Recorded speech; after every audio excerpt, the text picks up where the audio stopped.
Okay, well, it's Thursday on the show, and you know what that means? It's time for the AEW Dynamite review. I thought this Dynamite was really good. They had a lot of good storytelling and a lot of segments on the show. Instead of last week, it was like all 8 matches. And now you get to look at the background of the man who created AEW. For all of you sickos, this man created it all. The man who feared for his life when it came to CM Punk. And now I'm about to review the Dynamite from last night. And there's a lot to talk about on this show, this review show. So, Dynamite opened up with a segment that showed after Forbidden Door, Renee Paquette got a word with Will Ospreay. He's holding hands with Windsor. Ospreay said that this was an amazing moment. We saw Jon Moxley pop out of the training room, but then he pops back in. Both Renee and Alex take off, and Ospreay wants to know, when Moxley said he was beginning to see it, what did you mean by that? Moxley stares at him before saying if he told you, he'd have to tell everyone. You have to tell everyone. You can't just be the real thing, you have to live it up.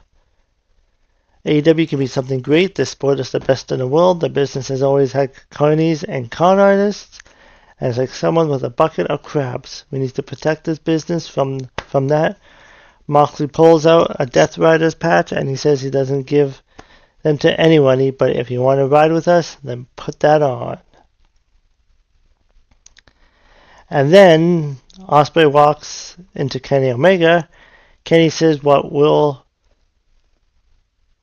does was incredible, but he is concerned about Will throwing his lot in with the Death Riders. Will says he appreciates that, and he sees Kenny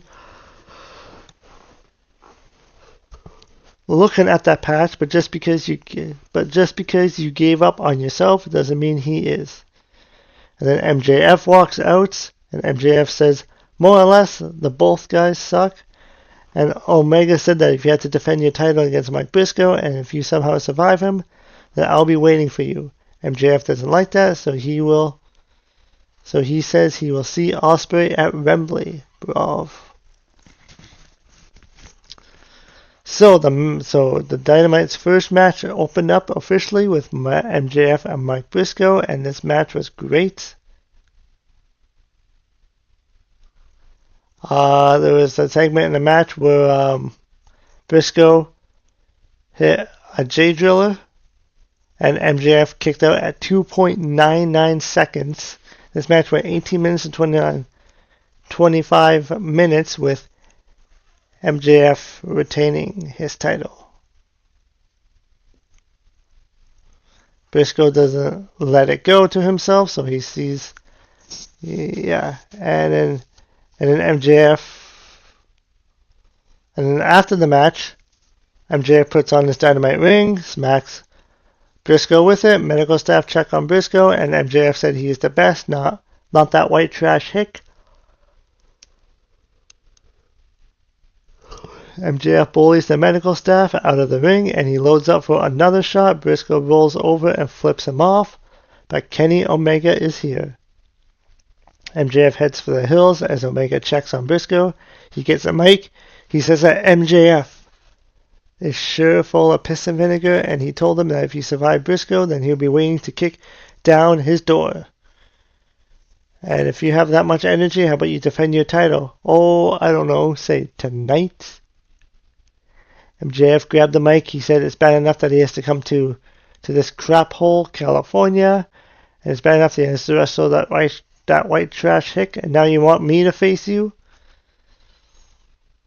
Yes, Max. Max said no. MJF said that Omega is as stupid as Briscoe, and he kicked out of the so-called greatest move in professional wrestling, the one winged angel, and you are not the god, you are the fraud. Kenny, so the answer is no. But wait, the big Hebrew had an idea. If you want a shot at the Triple B, you will face him next week on one condition. Omega says, name it, and MJF says, in the main event at Beach Break, he will defend the Triple B against Omega, but if Kenny loses, he'll just be like his best friend Hangman, and he'll never challenge for the world champion again. So I'm not sure why they're doing this stipulation again. So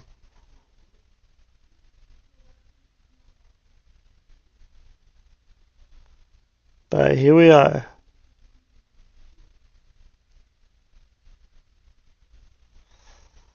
And why they want to have this match maybe at like AEW Redemption at the end of July. AEW's new pay-per-view that's going to be in Montreal, in Canada. But, yeah. And then after the break, Renee has MJF in the back because Lord knows he isn't freaking done talking. Renee wants to know if MJF is ready for Omega. MJF said he'll answer that in a minute. But he wants to issue a threat to Andrade, and that he will get payback on him. You won't know when, you won't know where, but it's coming. And as for your question, Renee, MJF runs down a ton of names and asks her what they have in common. He listed down all the people that he had beaten for the title, who he's defended the titles against. And these are the people that he's beaten during his title reign, and now Omega thinks he deserves it, and Ospreay thinks he's a jolly good brav. He said if Omega won't accept his challenge, he is gutless.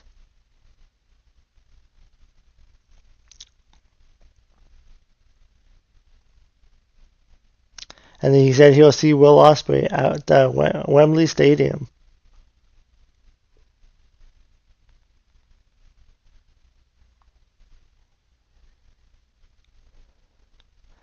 And then Tony Schiavone is on the ramp. He welcomes Andrade, and he says that Andrade turned in his resignation letter to Don Callis. I didn't think that was a thing. Andrade said he was tired of the family and he had to go. He wants that World Heavyweight title, and he has one question for us. The fans ruined that surprise because he clearly wasn't going to say, how do you know? And then the Don Callis members ambush Andrade, and they beat him to the ring. And Callis says he has something important to say. He tells Andrade this is what you get when you turn your back on the family and play the role of a turncoat. He wants this piece of garbage out of the ring because Knight has a match to win. And the Mercedes had a video package.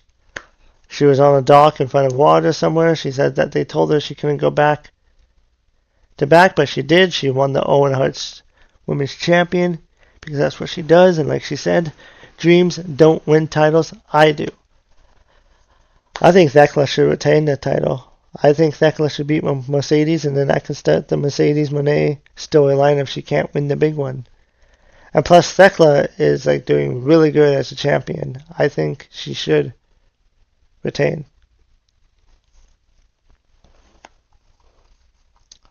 But that's just me. And then the next match was Kevin Knight versus Ring of Honor TV champion Leo Rush. This match was 8 minutes and 50 seconds. This is a good match. And then afterwards, Darby Allin is here. Now that he has Kevin's attention, what will he do with it? He wants a TNT title shot. And if he doesn't get it, then what happened at Forbidden Door will happen every day until he gets one. You started this, how will you finish it? Knight objects to his claim and was about to give him a shot at the title, but Callis rips the mic, and Callis thought this little stunt that Allin pulled at Forbidden Door went beyond wrestling and turned him into a criminal. And the way Don sees it, they don't reward criminals, and he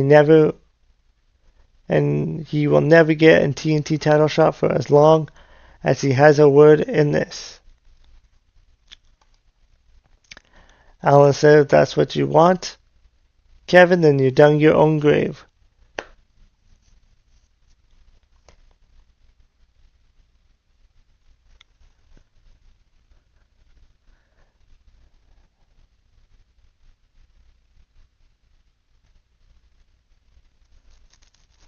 And then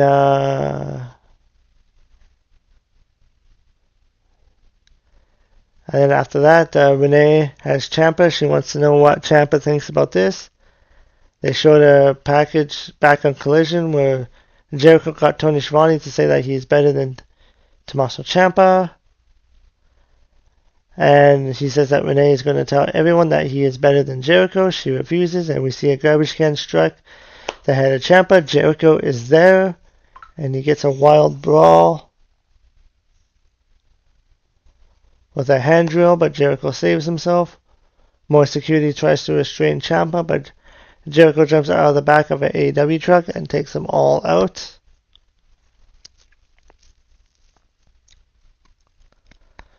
And then Renee approaches the Elite locker room. She knocks on the door, and Brandon Cutler answers and lets her in. We see the Young Bucks, Kenny Omega, discussing what Kenny's going to do about next week. Matt said that the two of the Elite comrades were fallen by MJF and a stipulation.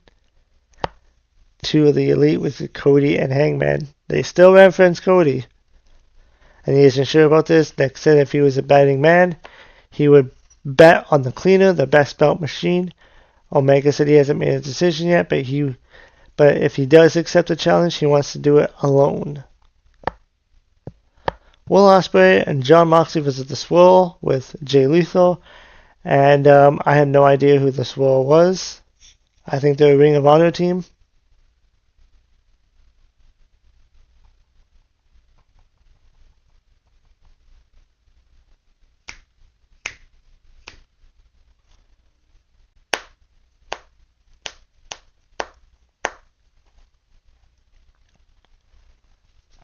And Will Ospreay and Jon Moxley won the match. 9 minutes and 15 seconds.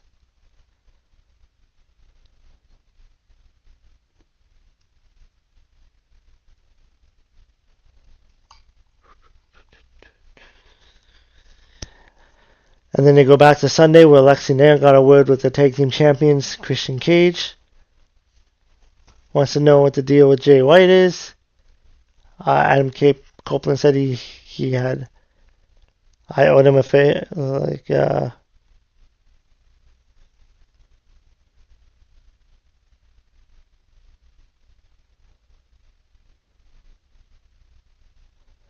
and yeah, he owed Adam a favor, so and then he may have helped them tonight, but he has a problem with White before he set out for a paycheck. For a year collecting a paycheck, Christian walks off and Copeland says goodbye. And speaking of Jay Switchblade, he is here with the entire Bang Bang Gang. White looks at the fingers, 4:59. He's waited 4:59 to do this. That's how long he's been out. And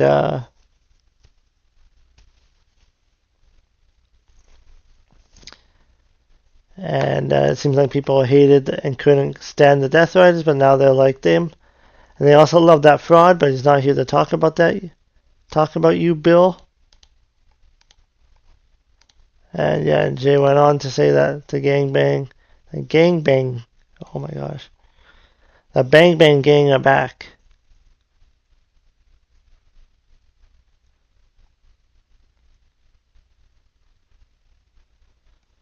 And then there was a segment afterwards about the Shane Taylor promotions. They mocked the BBG for finally being healthy, and while they were gone, they were the ones holding things down on Collision, and they challenged Bang Bang Gang to a match tomorrow night, which tonight is Collision at a special start time. So, yeah. And in the survival of the fittest tag team match, Chris Statlander versus Maku versus Harley Cameron versus Persephone, Queen Aminati, and Hikaru Shida. Harley Cameron was the first one to get eliminated at 2 minutes and 27 seconds. Which, I mean, Harley Cameron is a star. She's over. I just wish they'd push her to the moon. But then again, this is face. He books this So, if you don't like it, well, take it out to him. And then Maku got eliminated at 7 minutes 50 seconds. And then Queen Amanadu got eliminated at 9:46. Persephone got eliminated at 15:30. With Shida becoming the new TNT champion, TBS champion. So I like Shida. Hikaru Shida is one of my favorites. She started in the company like 2021, I believe. I think her winning the title should have. I wish it could have had more of a story. Like, 'cause she kind of came back and then she kind of. Her first match was against Willow for the TBS title, and she lost. So, but at least they told a story here, because now Shida can hold the title until Willow gets back, and then that can set that feud, because they already have a story there. At least AEW kind of has a booking plan for that. And yeah, I really like the segments in the show. It really tells the story, really gets you invested into the match, which is what you should do instead of just having match after match after match. And this match went 17 minutes and 30 seconds, so congratulations to Hikaru Shida. She was one of my favorites. She still is.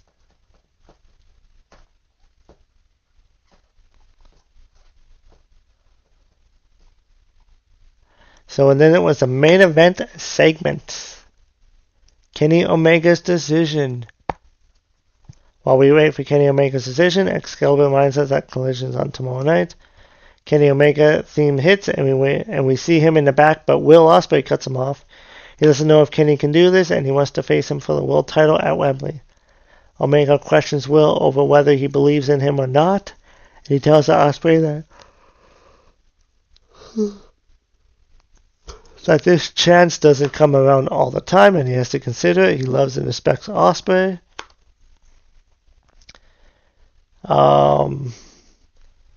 Yeah, and Kenny Omega mentions that he's done this for 30 years, more than half of his life.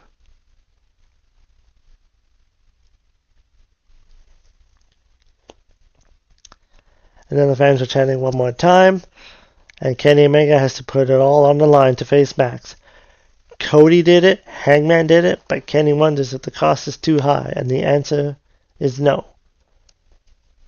You want me to put it all on the line, Max? If I lose this time around, you'll never see me in an AEW or in another title match. And that will make you happy, wouldn't it, Max? So, and then you can't help it, but the opportunity to beat the brakes off of Max while he was still healthy, gets the blood flowing. So Omega accepted the challenge.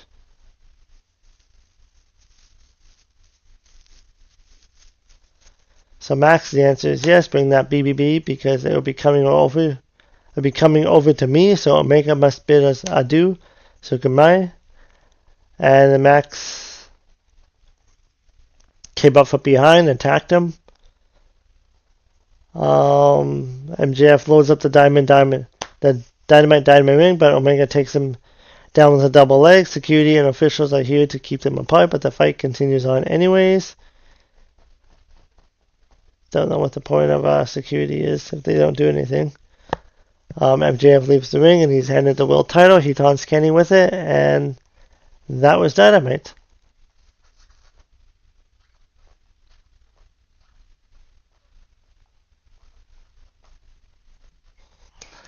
So I thought Dynamite was a pretty good show.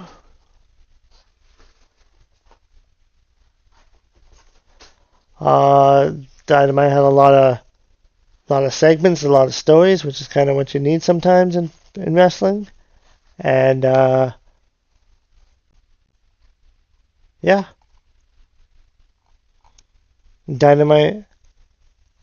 I enjoyed Dynamite. There's a few things that didn't make sense, but all in all, I don't know why they're doing the stipulation again, but I guess unless Kenny Omega beats MJF, or what they could do is next week it could end in a draw,